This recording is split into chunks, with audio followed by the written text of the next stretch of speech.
معمولا ما برای ساز تار و ستار کوک‌های مختلفی رو ممکنه در نظر بگیریم. این کوک‌های مختلف نه از این جهت که سیم‌ها از لحاظ فاصله با همدیگه متفاوت باشن که این یک بحث مجزایی است.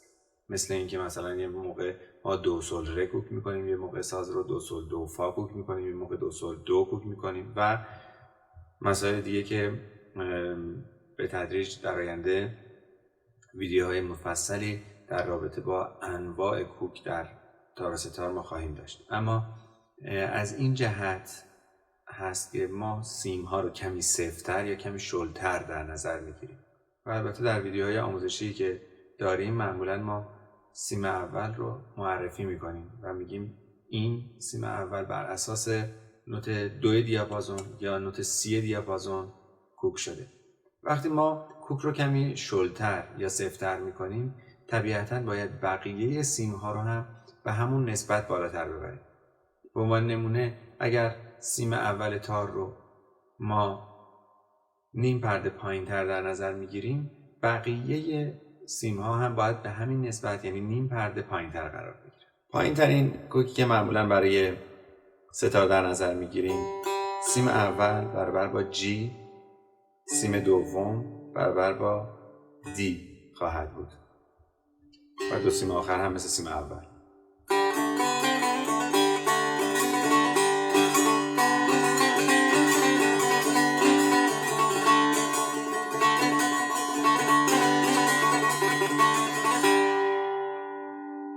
صدای خیلی قدیمی هست و طنین بیشتری داره، اما شاید اون شفافیت به خصوص رو نداشته باشه. تداخل سیم‌ها در هم بیشتر دیده میشن.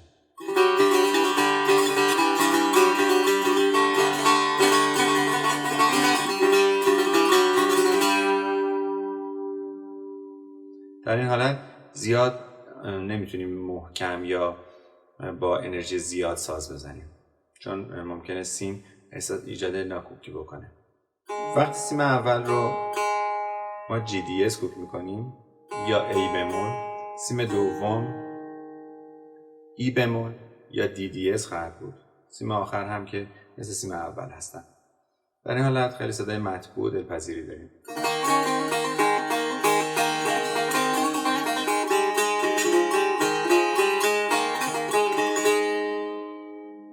معمولا این کوک توسط استاد محمد رضا لطفی استفاده می شد. همچنین آقای داوود آزاد در آلبوم به یاد سعید هرمزی از این کوک استفاده کردن. وقتی سیم اول رو A در نظر بگیریم یا همون نوت لا، سیم دوم برابر با ای خواهد بود.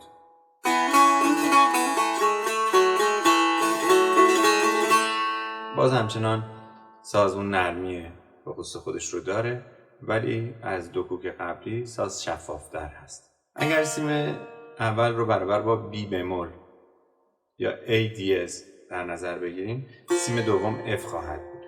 این کوک محکمتری هست برای ستار و شفافیتش بیشتره. خیلی پرکاربرد هم هست این کوک.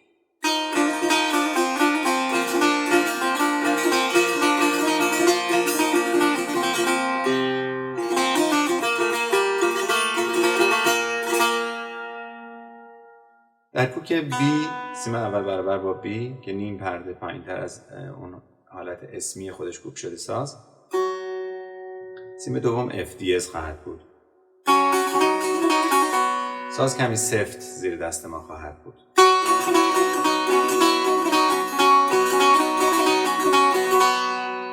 اما شفافیتش خیلی بیشتر شده.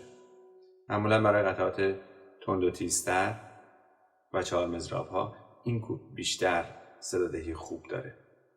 کوک اسمی ستار که هم برابر با سی انگلیسی در تیونر هست و سیم دوم هم جی، کوک بسیار شفافیه، ولی از لحاظ طنین شاید اون طنین کوک‌های پایین‌تر رو نداشته باشیم.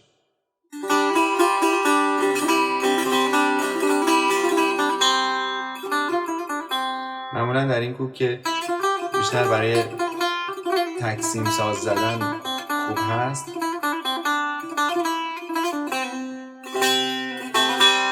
استفاده صدای پرتنین شاید اونچنان جذاب نباشه. کوک نیم پرده بالاتر از کوک اسمی ستار، یعنی سیم اول برابر با دو دیز یا همون سی انگلیسی دیز یا دی بمول و سیم دوم برابر با جی دیز، کوک بسیار سفتی هست و ممکنه این کوک و کوک قبلی ناخن ما رو زود از بین ببره.